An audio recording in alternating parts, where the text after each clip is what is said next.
So item 5 এ পড়া শুরু করতেছে blood pressure and its regulation. And blood pressure টা কি? It is a lateral pressure exerted by blood. Lateral pressure কে দিচ্ছে? blood দিচ্ছে per unit area of vessel wall. মানে vessel wall এ per unit এর মধ্যে blood যেটুকু lateral pressure দিচ্ছে while flowing through it. vessel wall এর মধ্যে blood flow হচ্ছে, flow হওয়ার সময় এটা per unit এরিয়াতে যে পরিমাণ ল্যাটারাল প্রেশার দিচ্ছে ওটা হলো ব্লাড প্রেশার। টাইপ কি এটা হলো মেজার্ড, একটা হলো মেজার্ড প্রেশার আর একটা হলো ক্যালকুলেটেড প্রেশার। যেটা মেজার্ড ওটা কি সিস্টোলিক ডায়াস্টোলিক, আর ক্যালকুলেটেড হলো মেইন আর্টেরিয়াল আর পালস প্রেশার দুইটা।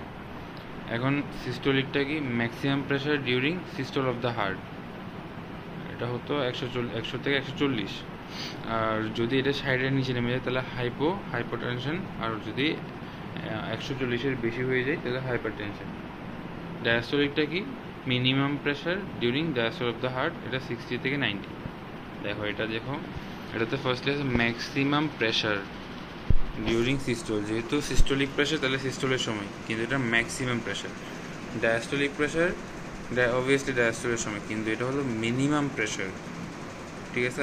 পালস প্রেশার কি difference between systolic diastolic. Okay, এটা কত 30 থেকে 40। এরপর আসতেছে হলো মিন প্রেশার কি অ্যাভারেজ ব্লাড প্রেশার, এটা কত 78 থেকে 98, অ্যাভারেজ হলো 100।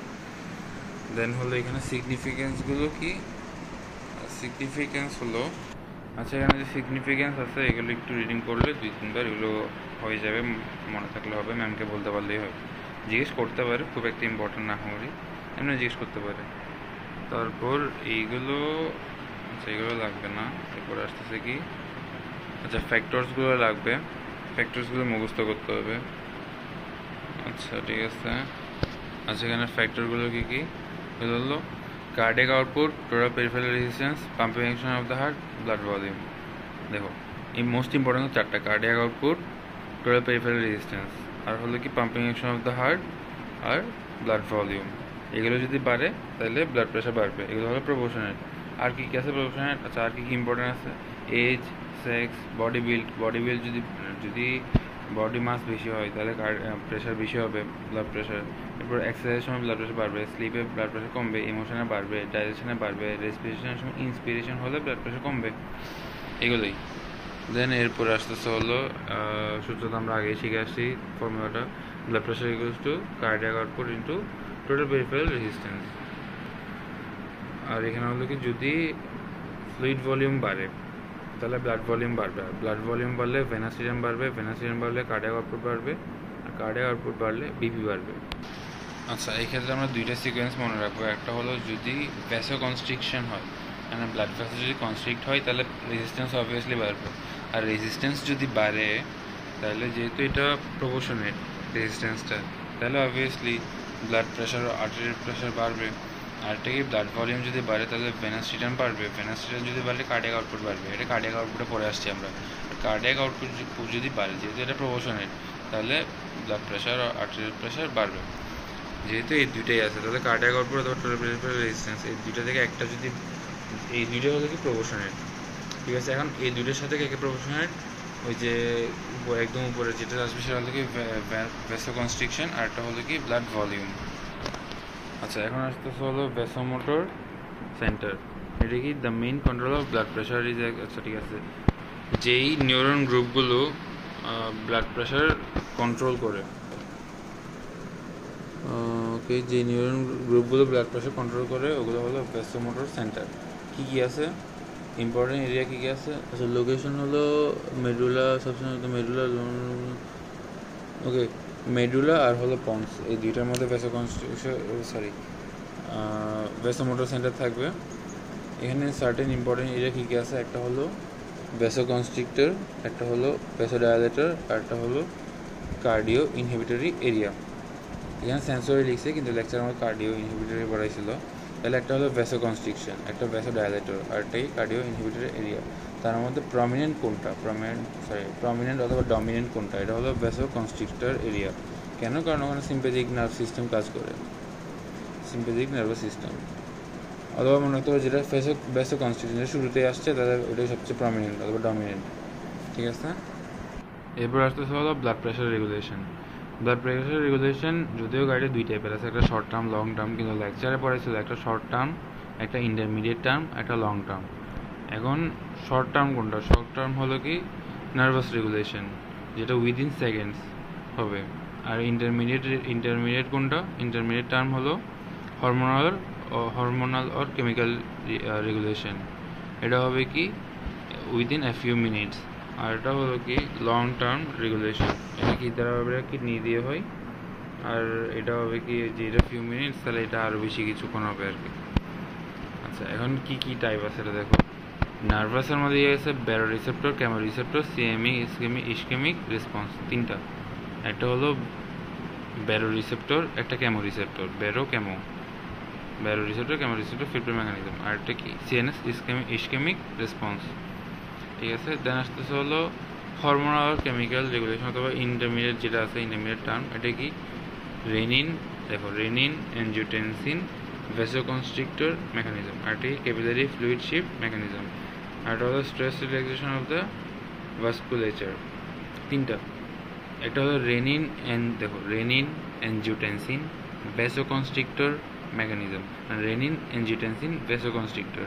আর এটি ক্যাপিলারি ফ্লুইড শিফট, আর এটাকে stress relaxation of the vasculature. আচ্ছা, এখন লং টার্মের মধ্যে কি আসছে? একটা হলো renal blood volume pressure control mechanism, renal blood volume pressure control mechanism. আর একটা হলো রেনিন অ্যানজিওটেনসিন অ্যালডোস্টেরন মেকানিজম। এরপর আসতেছে হলো ADH mechanism, thirst mechanism, ANF mechanism.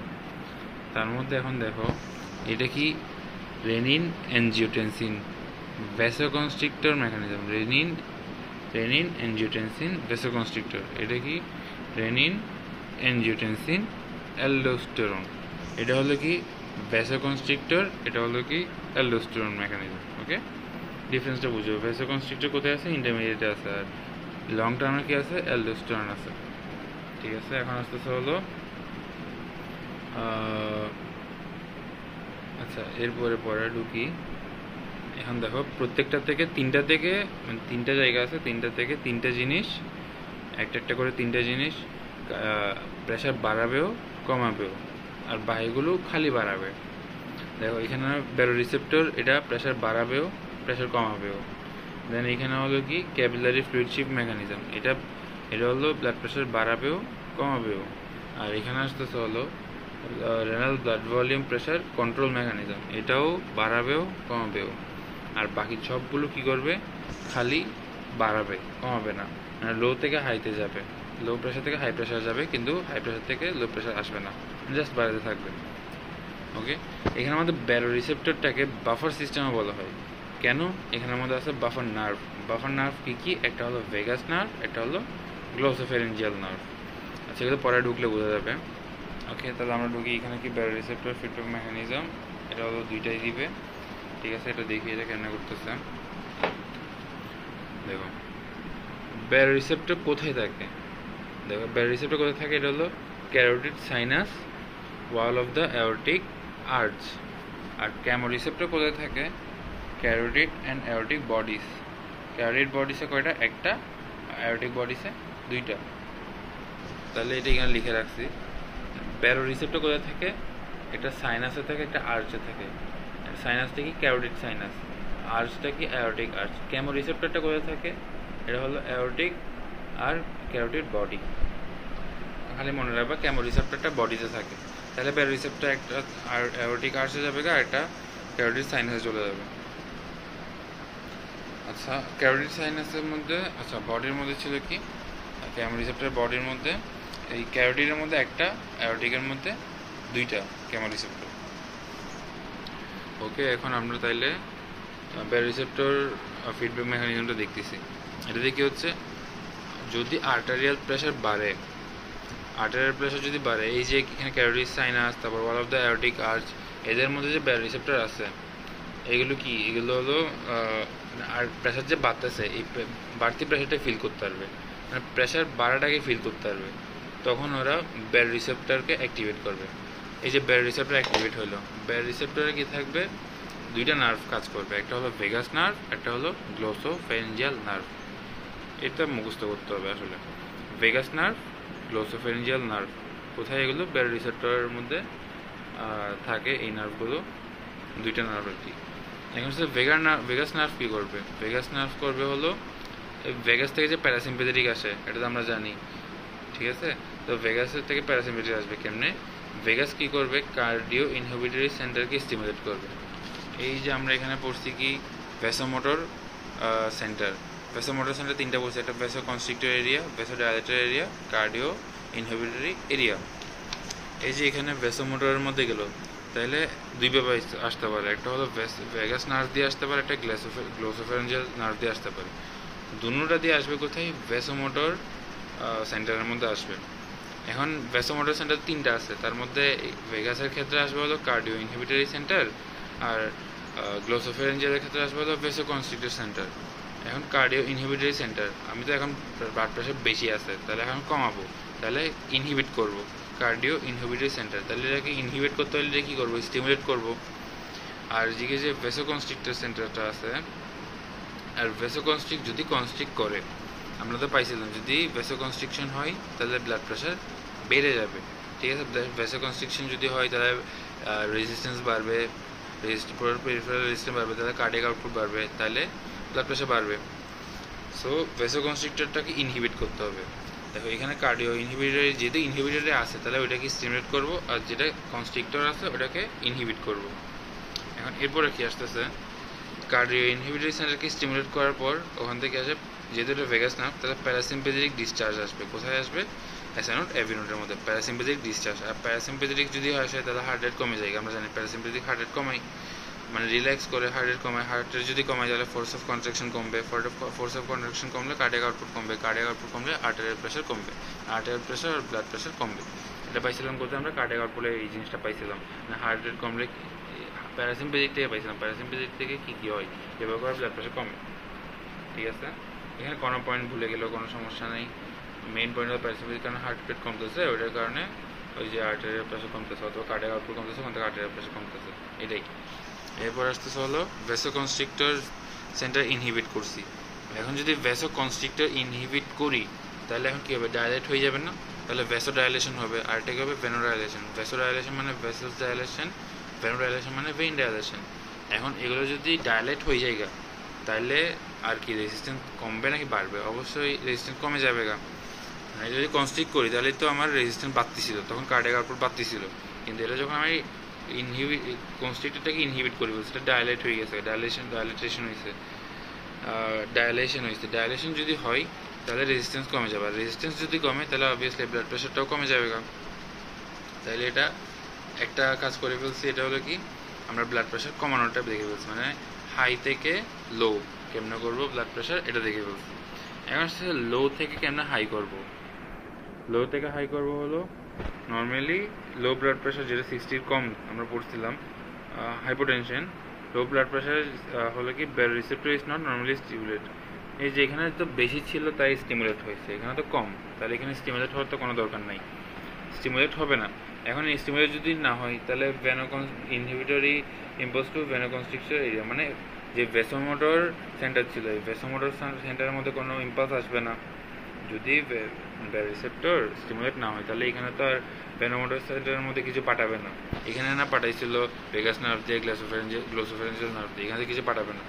কিছু না পাঠাইলে তখন কী হবে? ওই যে ভ্যাসোকনস্ট্রিক্টরে কোনো ইম্পালস যাবে না, সিম্পেথেটিক ডিসচার্জ প্রিডমিনেন্টলি। এই যে আমরা এখানে পাইছিলাম ভ্যাসোমোটর সেন্টারের মধ্যে প্রমিনেন্টকে ভ্যাসোকনস্ট্রিক্টর, আর প্রমিনেন্ট বা ডমিনেন্টকে ভ্যাসোকনস্ট্রিক্টর, ওইটার ক্ষেত্রে কী হয়? Sympathetic nervous system. তো এখানে কী হবে? সিম্প্যাথেটিক ডিসচার্জ বাড়বে। সিম্প্যাথেটিক ডিসচার্জ, এখন প্যারাসিম্প্যাথেটিক কী করে? রিল্যাক্স করে, হার্ট রেট কমায়। সিম্প্যাথেটিক কী করবে? হার্ট রেট বাড়াবে। তাহলে সিম্প্যাথেটিক যদি হয় তাহলে ভেনোকনস্ট্রিকশন বাড়বে, ভেনোকনস্ট্রিকশন যদি বাড়ে তাহলে ফোর্স অফ কন্ট্রাকশন বাড়বে, ফোর্স অফ কন্ট্রাকশন যদি বাড়ে তাহলে টোটাল পেরিফেরাল রেজিস্ট্যান্স আর হলো কি কার্ডিয়াক আউটপুট বাড়বে। মানে এখানে একসাথে লিখছে ভ্যাসোকনস্ট্রিকশন আর ফোর্স অফ কন্ট্রাকশন, এই দুইটা। এই যে এখানে কী ছিল?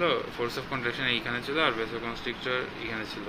তো এই দুটোটা একসাথে লিখলো, ভ্যাসোকনস্ট্রিকশন আর ফোর্স অফ কন্ট্রাকশন বাড়বে, তখন টোটাল পেরিফেরাল রেজিস্ট্যান্স আর কার্ডিয়াক আউটপুট বাড়বে। এই যে টোটাল পেরিফেরাল রেজিস্ট্যান্স আর এখান থেকে এটা যদি বাড়ে তাহলে কার্ডিয়াক আউটপুট বাড়বে, তখন আর্টেরিয়াল প্রেশার বাড়বে। এই তো সরি টোটাল আর্টারিয়াল প্রেশার বাড়বে। তাহলে আমরা প্রথমে দেখলাম কি কেমনে আমরা হাই থেকে লো করব, এরপরে দেখলাম কি আমরা কেমনে এই যে লো থেকে হাই করব। ঠিক আছে, এটা হলো আমি এই যে দাগ দিয়েছি, এটা হলো কমন জিনিস, মানে এটা পারা যাবে এমন জিনিস, উপরের জিনিসগুলো আমার শিখতে হবে। তাহলে এই যে প্যারাসিম্প্যাথিক থেকে কীভাবে কমে এটা আমি জানি, এটা কমন জিনিস। তারপর হলো ভ্যাসোকনস্ট্রিক্টর থেকে কীভাবে কমে, এই যে আমি এখানে লিখে রাখছিলাম, এটা সিকোয়েন্স মনে রাখতে হবে। ভ্যাসোকনস্ট্রিকশন, পেরিফেরাল রেজিস্ট্যান্স, আর হলো আর্টেরিয়াল প্রেশার বা ব্লাড প্রেশার। সো এটাও হলো কি আমার জানা জিনিস, খালি আমার এখানে শিখতে হবে কি এই যে গ্লোসোফেরেঞ্জিয়াল নার্ভ দিয়ে আসতেছে, এখানে শিখতে হবে ভেগাস নার্ভ দিয়ে আসতেছে, এখানে কোথায় আসতেছে কার্ডিও ইনহিবিটরি সেন্টারে আসতেছে, স্টিমুলেট করতেছে, আর এটা ভ্যাসোকনস্ট্রিক্টর সেন্টারে আসতেছে, এটা ইনহিবিট করতেছে। শেষ। ওকে, তার আসতেছে হলো এটা গেল। এরপর আসতে আমরা কেমো রিসেপ্টর পড়বো। কেমো রিসেপ্টর কি, এই যে এখানে ছিল খালি প্যারো রিসেপ্টরটা হলো বোধ, তাহলে কেমো রিসেপ্টর সিএনএস দুটোটাই হলো কি লো থেকে হাই। কেমো রিসেপ্টরের কি হচ্ছে দেখো, কেমো রিসেপ্টরের আমরা সেন্টার পড়ছিলাম, লোকেশন কোথায় পড়ছিলাম, ক্যারোটিড আর অ্যারোটিক বডি। ক্যারোটিড বডিতে একটা, অ্যারোটিক বডিতে দুইটা। এখন এখানে কি হচ্ছে, আচ্ছা এখানের মধ্যে আচ্ছা দেখো আর্টারিয়াল প্রেশার যদি কমে, এটা লো থেকে হাই, তাহলে আমরা বাড়াবো। আর্টারিয়াল প্রেশার কমছে কত, 80 নিচে আছে।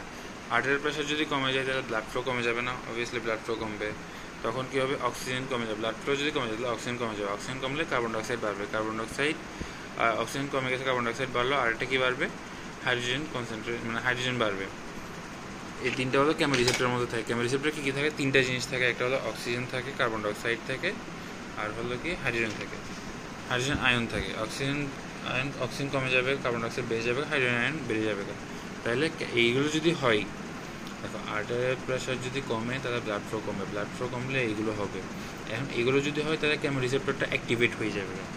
এটা অ্যাক্টিভেট হয়ে কোথায় যাবে, এই যে গ্লোসোফেরেঞ্জিয়াল আর ভেগাস নার্ভ দিয়ে ভ্যাসোমোটর সেন্টারে যাবে। এই যে আমরা এখানে পড়ছিলাম ভেগাস আর গ্লোসোফেরেঞ্জিয়াল ভ্যাসোমোটর সেন্টারে আসছিল, সেম এখানেও গ্লোসোফেরেঞ্জিয়াল আর ভেগাস দিয়ে ভ্যাসোমোটর সেন্টারে আসবে। এগুলো দরকার নেই, ভ্যাসোমোটর সেন্টারে আসবে। এখন ভ্যাসোমোটর সেন্টারে যখন আসবে, ভ্যাসোমোটর সেন্টারের প্রমিনেন্ট কোনটা, ভ্যাসোকনস্ট্রিকশন। এখন ভ্যাসোকনস্ট্রিকশন হবে, ভ্যাসোকনস্ট্রিকশন হলে কী হবে, আমরা পাইছিলাম total peripheral resistance, total peripheral resistance বাড়বে। টোটাল পেরিফেরাল রেজিস্ট্যান্স যদি বাড়ে তাহলে আর্টারিয়াল প্রেশার বাড়বে। ওকে, এরপর আসতেছে হলো কি, আচ্ছা তাহলে আমাদের কেমো রিসেপ্টরও পড়া শেষ। এরপর আসতেছে সিএনএস ইসকেমিক রেসপন্স। এটা তো হলো যদি আর্টারিয়াল প্রেশার বাড়ে, এটা তো লো থেকে হাই, আর লো থেকে হাই করবো। আচ্ছা ঠিক আছে, এটা এখানে রাখুন, এটা লো থেকে হাই, তাহলে হলো কি আর্টারিয়াল প্রেশার কম, আর্টারিয়াল প্রেশার কম। আর্টারিয়াল প্রেশার যদি কমে তাহলে ব্লাড প্রেশারও কমবে। ব্লাড প্রেশার, আচ্ছা sorry, arterial pressure blood pressure তো সেম। এটাতে কী হয় অ্যাকচুয়ালি, সিএনএসে কী হয়, সিএনএসে হয় কি increase in arterial pressure in response to cerebral ischaemia. Cerebral ischaemia যদি হয় তাহলে ওটার রেসপন্সে সেরেব্রাল ইসকেমিয়া হয়েছে। এখন ওইটাকে তো যেহেতু সেরেব্রাল, তাইলে এটা ব্রেনের সাথে রিলেটেড, তাহলে এটা আমার অ্যাজ সুন এজ পসিবল এটাকে ট্রিটমেন্ট করতে হবে। এটা কি ওই যে উইদিন সেকেন্ড হয় পড়ছিলাম, তাহলে এটা কী করবে, উইদিন সেকেন্ড এটা কী করবে, একটা রেসপন্স দিবে যার কারণে আর্টারিয়াল প্রেশার বাড়বে, ওইটাকেই বলছে। এখন মেকানিজমটা দেখো, মেকানিজম হলো ব্লাড প্রেশার কম, ব্লাড প্রেশার কমলে ব্লাড ফ্লো কমবে। এই যে আমরা এখানে পাইছিলাম এটা, ব্লাড প্রেশার যদি কমে ব্লাড ফ্লো কমবে। তাহলে কেমো রিসেপ্টরে তো তিনটা জিনিস ছিল, এগুলোর মধ্যে চেঞ্জ হবে, এগুলোর কারণে কেমো রিসেপ্টর অ্যাক্টিভেট হবে। কিন্তু এখানে আছে কি, এখানে খালি যদি ব্লাড প্রেশার কমে তাহলে ব্লাড ফ্লো কমবে, তাহলে সেরেব্রাল ইসকেমিয়া হবে। তখন কার্বন ডাইঅক্সাইড কনসেন্ট্রেশন বেড়ে যাবে ইন দ্য ভ্যাসোমোটর সেন্টার। এখানে খালি কার্বন ডাইঅক্সাইড, ওখানে ছিল অক্সিজেন, কার্বন ডাইঅক্সাইড, আর এটা কি ছিল, হাইড্রোজেন আয়ন ছিল। ওখানে অক্সিজেন কম ছিল, কার্বন ডাইঅক্সাইড বাড়ছিল। এখানেও সেম কার্বন ডাইঅক্সাইড বাড়ছে, এখন কার্বন ডাইঅক্সাইড বাড়ছে হলো ভ্যাসোমোটর সেন্টারের মধ্যে। এখন ভ্যাসোমোটর সেন্টারের মধ্যে প্রমিনেন্ট কোনটা, ভ্যাসোমোটর সেন্টারের মধ্যে ভ্যাসোকনস্ট্রিকশন প্রমিনেন্ট। তাহলে ভ্যাসোমোটর সেন্টার থেকে কী হলো, ওটা অ্যাক্টিভেট হয়ে ভ্যাসোকনস্ট্রিকশন হলো, ভ্যাসোকনস্ট্রিকশন হলে টোটাল পেরিফেরাল রেজিস্ট্যান্স বাড়বে, তাহলে ব্লাড ফ্লো। কমন পাথওয়ে, খালি এখানে শিখতে গিয়ে হচ্ছে, দেখো যেটাকে আরেকটু ইজি করে দিই।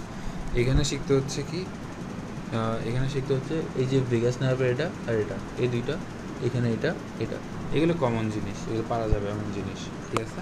এরপরে এখানের মধ্যে আসতেছি কি, নো ইনহিবিটর, এটা লাগবে। সিম্প্যাথেটিক দিয়ে কী হয় এটা আমরা পারবো, এখানে শেখার কিছু নেই। এটা পারা যাবে, একটু বুঝলেই পারা যাবে। দেন আসতেছে হলো এখানের মধ্যে কী হচ্ছে, একটা জিনিস এখানেও একটা কমন পাথওয়ে পাওয়া যাচ্ছে। একটা হলো এই যে এটা, আর্টেরিয়াল প্রেশার যদি কমে তাহলে ব্লাড ফ্লো কমবে, এটা মনে রাখা যায়। আর্টেরিয়াল প্রেশার যদি কমে তাহলে ব্লাড ফ্লো কমবে। এরপরে কেমোরিসেপ্টরে যদি 3টা জিনিস আছে, এই 3টা জিনিস কেমোরিসেপ্টর আছে, এগুলো কেমোরিসেপ্টরকে অ্যাক্টিভেট করবে এই চেঞ্জের কারণে। এরপরে হবে কি, সিগন্যাল কোথায় যাবে, গ্লোসোফেরেঞ্জিয়াল নার্ভ আর ভেগাস নার্ভ, এই যে এখানের মতো সেম হবে, গ্লোসোফেরেঞ্জিয়াল নার্ভ আর হলো ভেগাস নার্ভ। তখন ভ্যাসোমোটর সেন্টারে যাবে, ওই যে যা যা হবে আর কি, ভ্যাসো কনস্ট্রিকশন হবে, টোটাল পেরিফেরাল রেজিস্ট্যান্স বাড়বে, আর্টেরিয়াল প্রেশার, এটা একটা কমন পাথওয়ে। ঠিক আছে, এটা গেল। তাহলে আমরা সেম কমন পাথওয়েটা এখানেও পাবো, এখানে খালি কার্বন ডাইঅক্সাইড কনসেন্ট্রেশন, বা এগুলো নেই।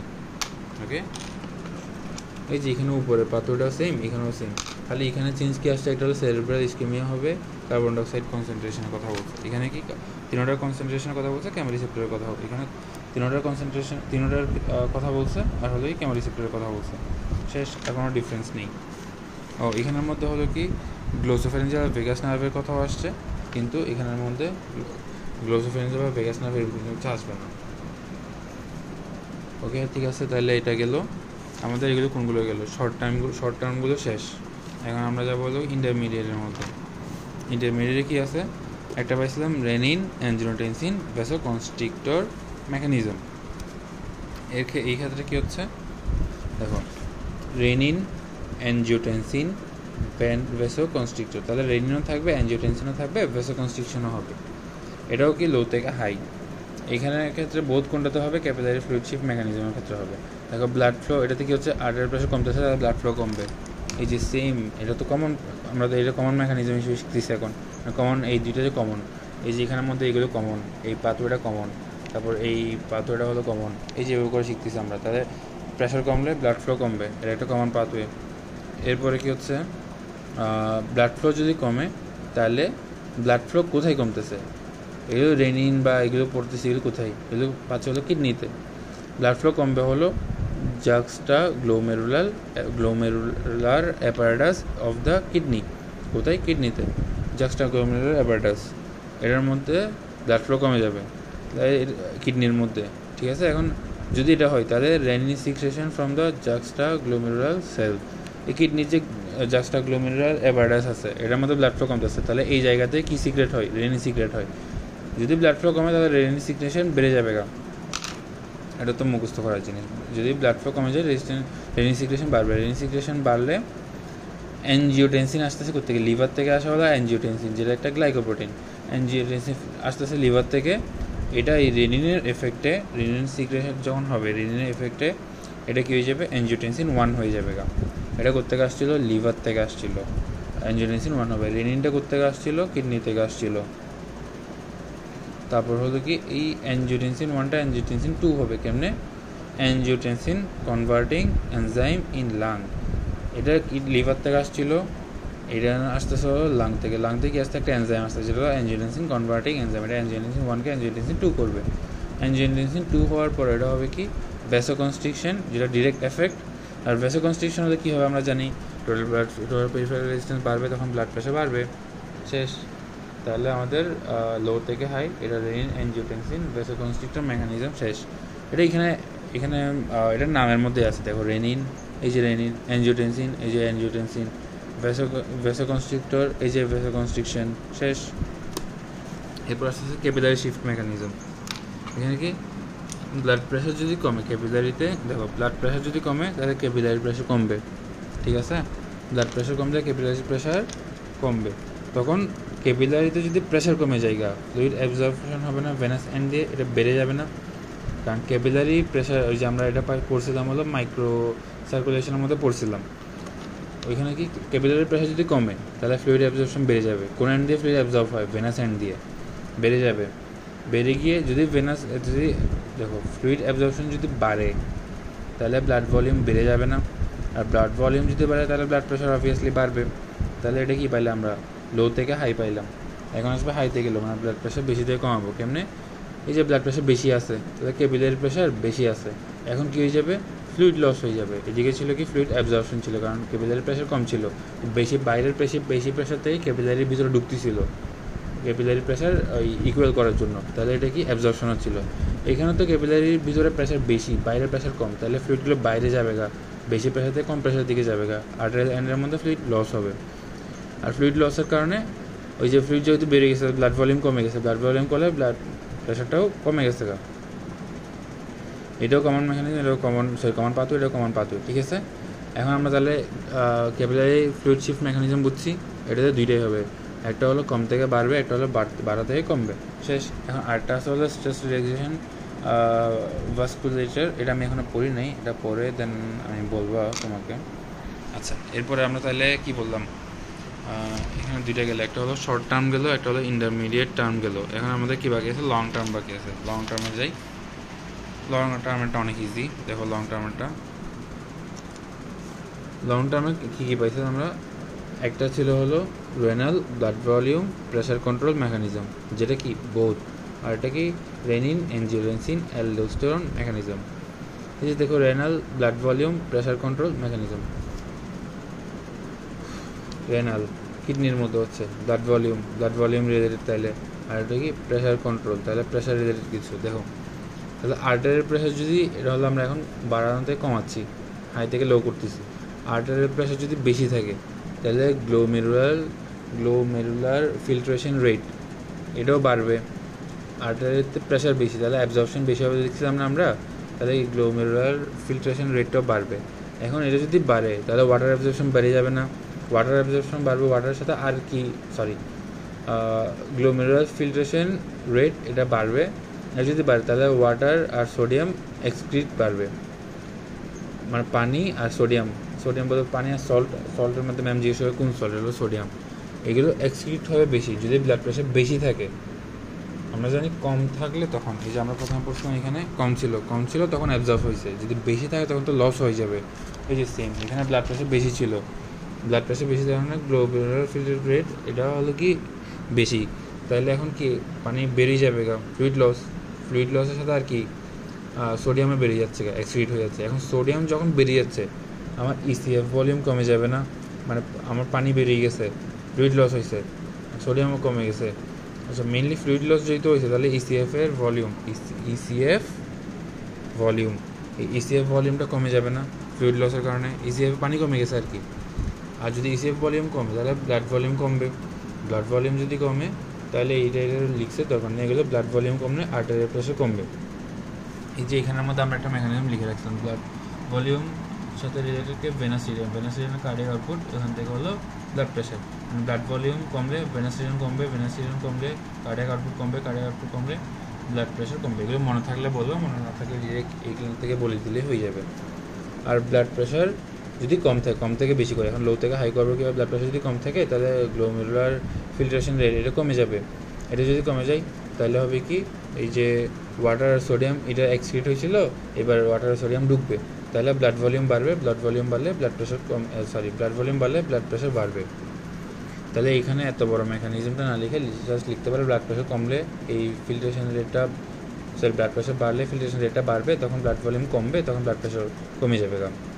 আর এখানে সোডিয়াম আর ওয়াটার এক্সক্রিট হয়ে এটাও বলতে পারো, মানে এটা হবে কি এই জায়গায়, সাপোজ এই জায়গায় হবে আর কি, ধরো।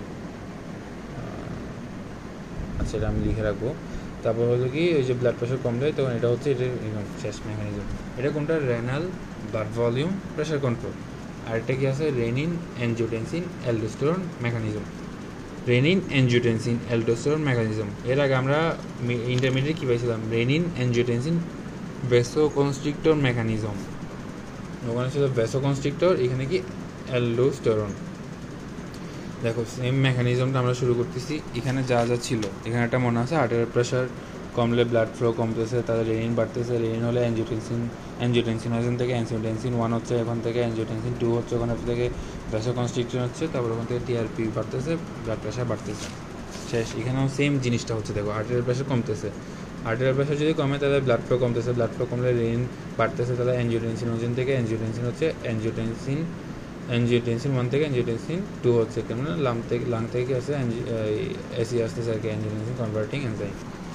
এখানে যে মেকানিজমটা শিখছি এনজিওটেনসিন 2 পর্যন্ত, এখানে সেম মেকানিজম এনজিওটেনসিন 2 পর্যন্ত। অ্যানজিওটেনসিন 2 এর পরে এটা তিনভাবে কাজ করতে পারে। একটা হলো ভ্যাসোকনস্ট্রিকশন, এই যে ভ্যাসোকনস্ট্রিকশন এটা কাজ করতে পারে।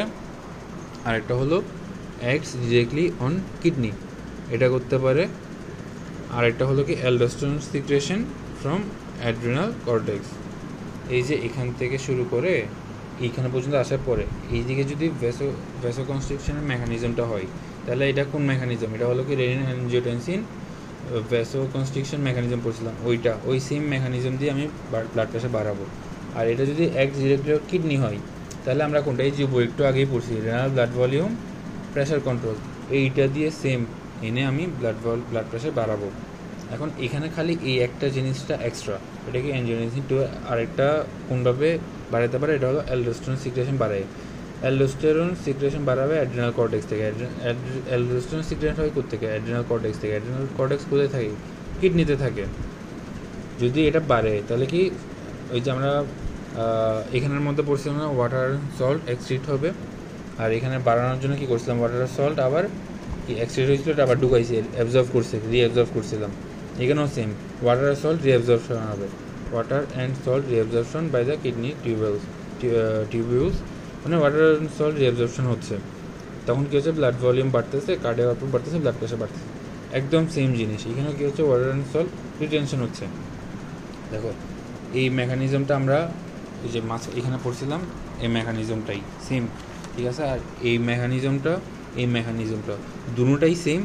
এই যে এই মেকানিজম পড়ছি, এই মেকানিজমটা একদম সেম টু সেম, খালি এখানে অ্যাক্টস ডিরেক্টলি অন কিডনি, এখানে হলো কি aldosterone secretion from the adrenal cortex. এখানেও কাজ সেম, এখানেও কাজ সেম। এই যে এই জায়গা থেকে এখানে পুরো কাজটা সেম, এই জায়গা থেকে এখানে পুরো বাকিটা সেম, খালি এখানের মধ্যে ডিরেক্টলি অন কিডনি, এটা aldosterone secretion from the adrenal cortex. এখানেও সেম, এখানেও সেম, আর বাকিটা পুরো শেষ। তাহলে এটা আমাদের কি রেনিন অ্যানজিওটেনসিন অ্যালডোস্টেরন মেকানিজম শেষ হয়েছে। এটা কি লো থেকে হাই, ঠিক আছে।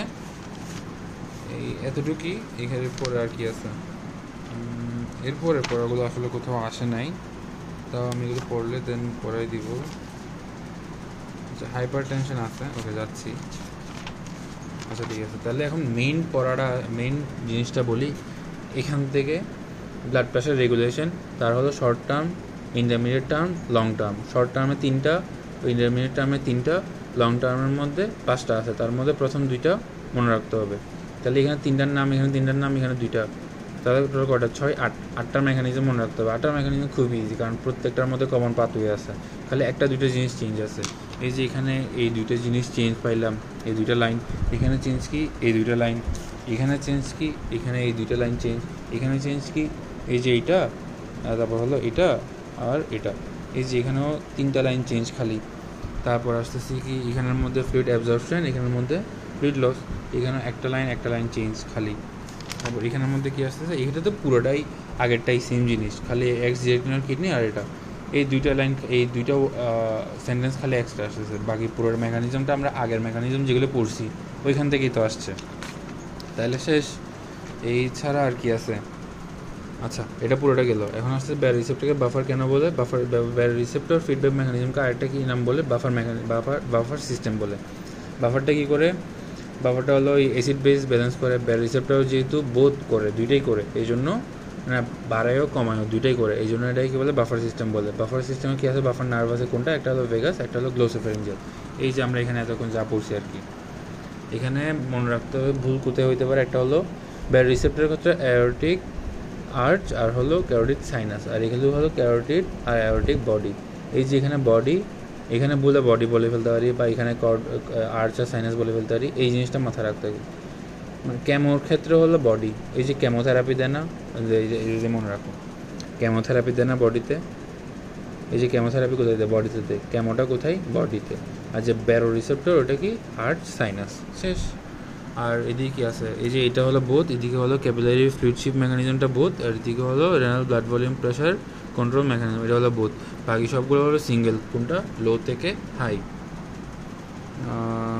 হ্যাঁ, আবার এই দুইটার মধ্যে গোলাই ফেলা যাবে না, যে কনস্ট্রিক্টর যেটা আছে রেনিন অ্যানজিওটেনসিন কনস্ট্রিক্টর, এটা কিন্তু ইন্টারমিডিয়েটে হবে। আর যেটা renin angiotensin aldosterone mechanism. Aldosterone যেটা, এটা কোথায় হবে? এটা হলো কি লং টার্মে হবে, কারণ লং টার্ম যেহেতু আমরা 3টা পাথওয়ে পাইয়েছি, সেটার জন্য এটা লং টার্ম। ওখানের মধ্যে অ্যালডোস্টেরন, এটা মনে রাখতে হবে এভাবে করে। তো ওখানের মধ্যে এই যে এটা এটা এটা শেষ, শুরুর দিকেরগুলো বুঝলে এটা তো আর কিছু নেই, এটা তো ইজি। ওকে দেন এটা শেষ হয়েছে। আর হাইপার টেনশন আছে। হাইপার টেনশন কোনটা? হাইপার টেনশন হলো যদি 100-এর চেয়ে বেশি হয়ে যায়, মানে 140-এর চেয়ে যদি বেশি হয়। যে ব্লাড প্রেশার কত থাকে আমরা বললাম 100 থেকে 140, এই যে এখানে একটু আগে পড়ছি 100 থেকে 140। যদি 140-এর বেশি হয় তাহলে হাইপার টেনশন, 60-এর কম হলে সেটা হাইপোটেনশন। চলো আচ্ছা, ফ্যাক্টরগুলো মনে রাখতে হবে। ফ্যাক্টর মোস্ট ইম্পর্টেন্ট এই 4টা, ওগুলো কি cardiac output, total peripheral resistance, pumping action of the heart, blood volume, যেগুলো আমরা ওই যে মেকানিজমের মধ্যে এতক্ষণ পড়ছি এগুলোই। আর বাকিগুলো তো এমনি মনে থাকবে, ইজি আছে, যা যা মনে থাকে লিখবো আর কি। এরপরে আসতেছে হলো কি আচ্ছা, হাইপার টেনশনটা তাহলে কি পাইলাম 140-এর চেয়ে যদি বেশি হয় ওটা হলো হাইপার টেনশন। ক্লাসিফিকেশন আছে কি, একটা হলো প্রাইমারি, আর এটা হলো বিনাইন আছে, মেলিগন্যান্ট আছে। আচ্ছা এখানের মধ্যে বলি, এটা হলো কি হাইপার টেনশন মানে তো বুঝলাম 140-এর বেশি হলো। এটা হলো persistence rise of blood pressure rise কতটুক অ্যাবভ দ্য নর্মাল রেঞ্জ, মানে নর্মাল রেঞ্জে বেশি হলো এটা আর কি, in respect of age and sex. ঠিক আছে গেল। নর্মালি ব্লাড প্রেশার হলো কি 140/90 mmHg। ঠিক আছে, ক্লাসিফিকেশন আসতেছে, একটা হলো প্রাইমারি, একটা হলো সেকেন্ডারি। প্রাইমারির মধ্যে 2টা টাইপ, একটা হলো বিনাইন, একটা হলো মেলিগন্যান্ট। প্রাইমারি কোনটা? প্রাইমারি হবে 80% কেজে, আর দেখো প্রাইমারি হবে 80% কেজে, সেকেন্ডারি হবে 20% কেজে, সেকেন্ডারি 220 শেষ। প্রাইমারি বেশি তাহলে ওটাকে 80% কেজে। প্রাইমারি হলো কি কোনো নোন অরিজিন থাকবে না, can not be attributed to any known origin, মানে কোনো স্পেসিফিক রিজন আমি খুঁজে পাবো না এটা। সেকেন্ডারিটা হলো কি স্পেসিফিক ডিজিজের ক্ষেত্রে হোক, এখন যে স্পেসিফিক রিজন খুঁজে পাচ্ছি না, এটার 2টা টাইপ হইতে পারে, একটা হলো বিনাইন, একটা মেলিগন্যান্ট। বিনাইন মানে হলো যেটা শুরুর দিকে, আর মেলিগন্যান্ট মানে হলো শেষের দিকে। বিনাইন মানে হলো আর্লি স্টেজ, আর মেলিগন্যান্ট মানে হলো একদম লাস্টের দিকে স্টেজ, মানে ডেথের দিকে। বিনাইনের সময় পিবি থাকবে কত? 210/110, আর মেলিগন্যান্টের সময় থাকবে 260/150। ওকে, এখন আসতেছে কজ কী হতে পারে? দেখো প্রাইমারিটার ক্ষেত্রে হতে পারে কি জেনেটিক হতে পারে, যেহেতু আমরা রিজন জানি না, তা আমরা কয়েকটা রিজন এমন কিছু রিজন দিতে পারি যেগুলো মানে আমার র্যান্ডমলি কিছু রিজন দিতে পারি। ঠিক আছে, জেনেটিক হতে পারে, ফ্যামিলিয়াল হতে পারে, সোশিও ইকোনমিক হতে পারে, ডায়েটারি ফ্যাক্টর হতে পারে, হিউম্যান হতে পারে, নিউরো ট্রান্সমিটার হতে পারে, কারণ এগুলো আননোন। আর হলো কি সেকেন্ডারিটা তো স্পেসিফিক ডিজিজের কারণে হয়, তাহলে এটা কিছু ডিজিজ লিখবো, কি রেনাল ডিজিজ, কারণ আমরা ওখানে কিডনির মধ্যে অনেক কিছু পাইছিলাম ব্লাড প্রেশার রেগুলেশনের ক্ষেত্রে। তারপর কি এন্ডোক্রাইন ডিজিজ, তারপর আসতেছে কি এন্ডোক্রাইন থেকে হরমোন সিক্রেট হয়, হরমোন রিলেটেড অনেক কিছু পাইছিলাম, এই জন্য এন্ডোক্রাইন ডিজিজ। আর এটা কি কার্ডিওভাস্কুলার কজ, যেহেতু হার্টেরই জিনিস তাহলে কার্ডিওভাস্কুলার কজ। আর ড্রাগস, বিভিন্ন ড্রাগসের কারণে হতে পারে। ড্রাগসের একটা যদি নাম জিজ্ঞেস করতেও পারে, ওটা হলো কি ধরো স্টেরয়েড হইতে পারে, ভেসোপ্রেসিন হইতে পারে, শেষ। এর বাইরে তো আর কিছু নেই এখানের মধ্যে। হ্যাঁ শেষ। এরপরে তো হার্ট তো পরে গেছে, শেষ হয়ে গেছে।